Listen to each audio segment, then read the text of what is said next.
After that, that's when cars would just be pulling up and driving off as soon as we would come home.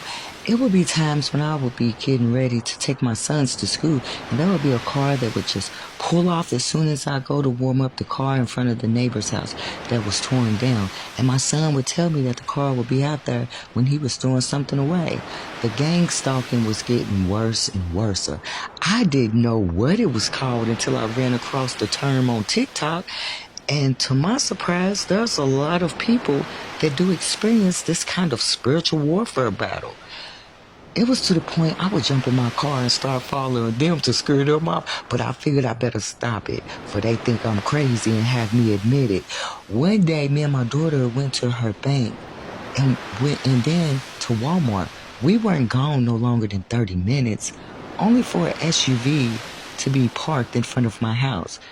She was driving, but what caught my attention was the Google GPS guy was parked on the next street.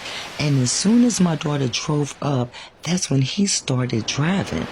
I thought it was weird, like he was waiting on us. I'll never forget it. It was September the 12th, 2022, the death day of my granny and my son.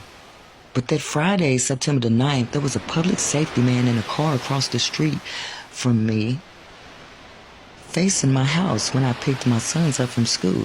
I instantly thought that someone had dropped their car off, but I did have a neighbor across the street that probably their family or friends' vehicles. Days later, my neighbor told me that he didn't know whose car it was. After that, I had to get it towed. Then the public safety people would always be facing my house. My phone was getting hacked. I started closing myself in my house. My daughter would also witness the things that I was going through. She watched Billie Holiday and told me that her story reminded her of what I was going through. My sister was feeling bad because she was thinking that the people followed her from Nicholasville. As I'm going through this, I was steady trying to give people hope and faith under my YouTube page. I would have investigators and mental health professionals looking me up on LinkedIn. It was just crazy. There's an article where you can look up where millions of dollars were being transferred. Someone tried stealing it, and then there's another article how there was shortage of public safety officers.